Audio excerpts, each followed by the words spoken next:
In this video, we will discuss the development of RApp interoperability between the Child Protection module of proGres v4 and the CPIMS Plus module of Primero. The objectives of this video are to help you understand the project's vision and the overview of the project, for you to become familiar with the background of the interoperability project between Primero and proGres, and to explain the process for referral between Primero and proGres v4. And finally, to allow you to know the related information sharing and data protection considerations and documentation. The vision of the interoperability project between proGres v4 and Primero CPIMS Plus was to allow for real-time bidirectional information transfer between these two modules.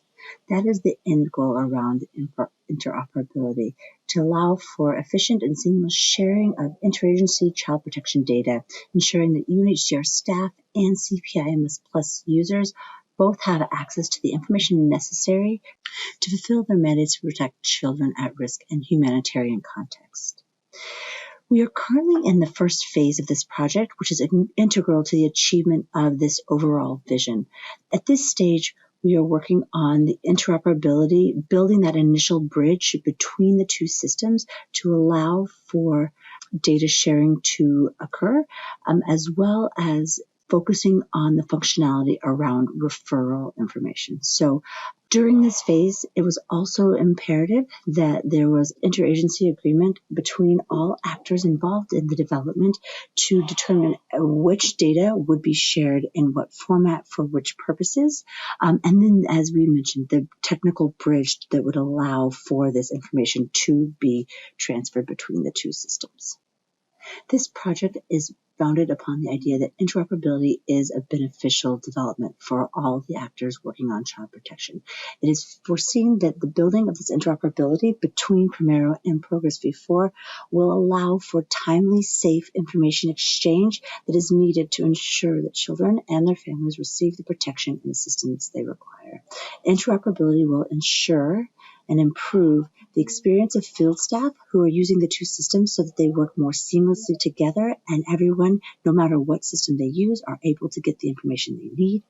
It will improve the quality of service delivery for beneficiaries by allowing seamless, safe referrals between the two systems, and it will improve accountability for the responsible data use, where both systems will have accountability to the highest levels of data security. Well, this project has been in the works for many, many years, over 5 at least, and the vision has been a goal of both the proGres and the Primero teams. We've really started to make significant progress getting everyone on board to undertake this project starting around January of 2021, where the project teams were engaged in the work on the actual development and the use cases, so determining what would be the data to be shared and for what purposes we would create the interoperability began. By May 2021, these discussions resulted in some technical solutions developed. So the initial versions, we would call them beta versions or test versions of what had been outlined in documents and discussions, were actually technically developed by May 2021. And in June of 2021, we then began the testing of these solutions to make sure that they actually were meeting the needs of what we were hoping to develop. So that if we said we wanted a referral to go from one user to another and back, did the functionality that we had developed actually meet this need? And then after this initial testing, we undertook the first steps for the piloting of this offline system, which was the identified location for the piloting was going to be in Gambela of Ethiopia. And so all systems needed to be updated to the most newest versions in order to allow for the pilot to take place. So in 2021, Primero in Ethiopia was updated to the version 2, which is necessary for interoperability to be possible. In August of 2021, UNHCR v4 interoperability replication to RApp began, meaning that we began to develop the functionality for interoperability into the offline module. So now you can find the interoperability functionality in offline. That's also necessary due to the connectivity issues in the pilot location. And in September of 2021 began the joint kickoff for the pilot in Ethiopia.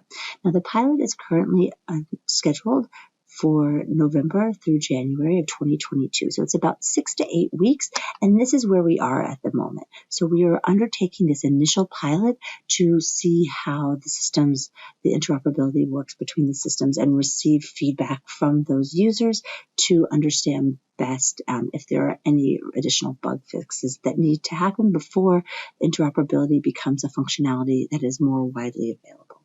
So when we create a referral for interoperability between the CPIMS Plus and proGres, if the top row here describes what the process is, if we were sending a referral from the CPIMS Plus user to proGres. So when the CPIMS Plus user is doing their documentation, they would create a referral, and in the referral, you have the option to refer to UNHCR or UNHCR partner using V4.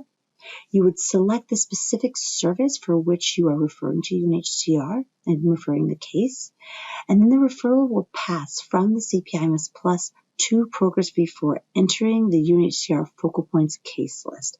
Once that happens, the focal point would acknowledge and accept the referral, which would then be fed back to the CPIMS Plus user so they know that someone has actually received and accepted, or they have the ability to reject the referral with a reason being given. So that would then notify the original CPIMS Plus caseworker that the case was not successfully referred because the person did not accept the referral.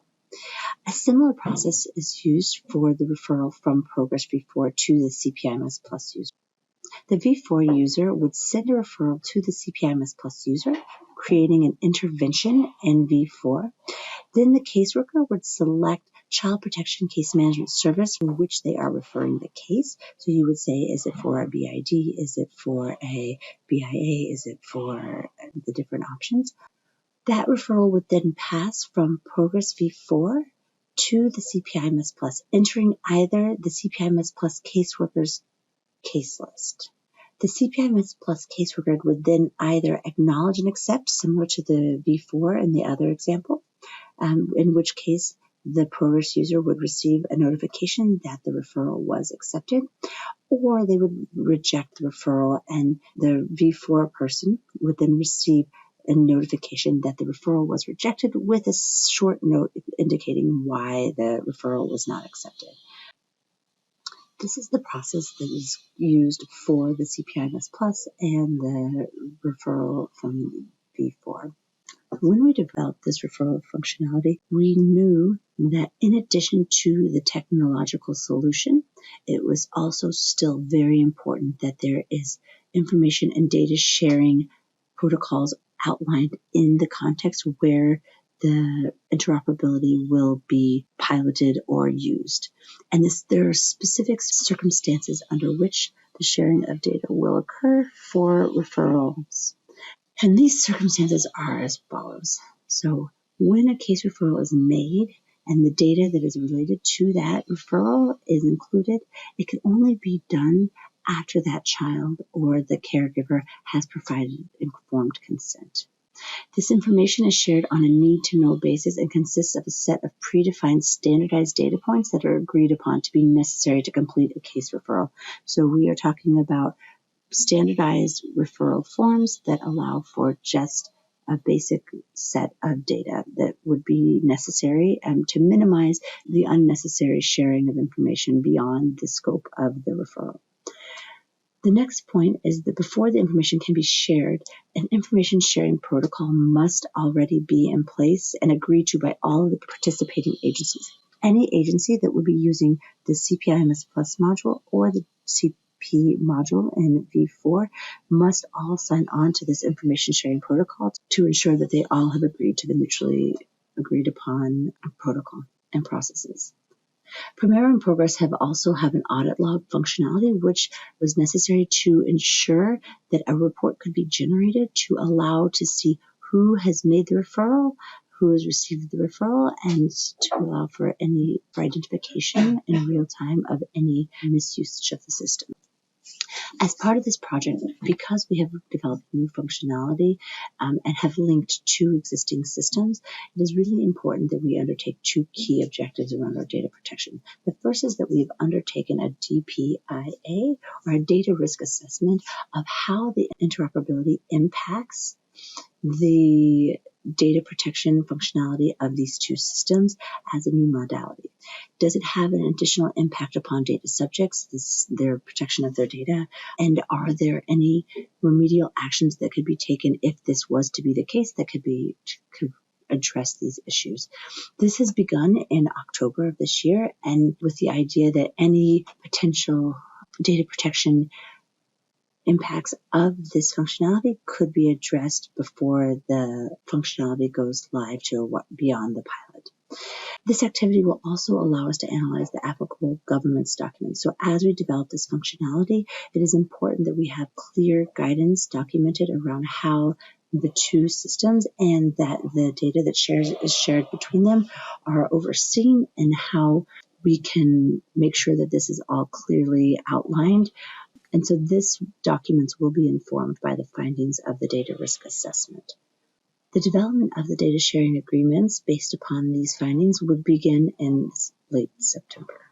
If you would like to see a full demonstration of this referral functionality, you can find one on YouTube at the following link. This will walk you through both on screens the referral from the CPIMS Plus to proGres v4 and the other way around. Thank you very much.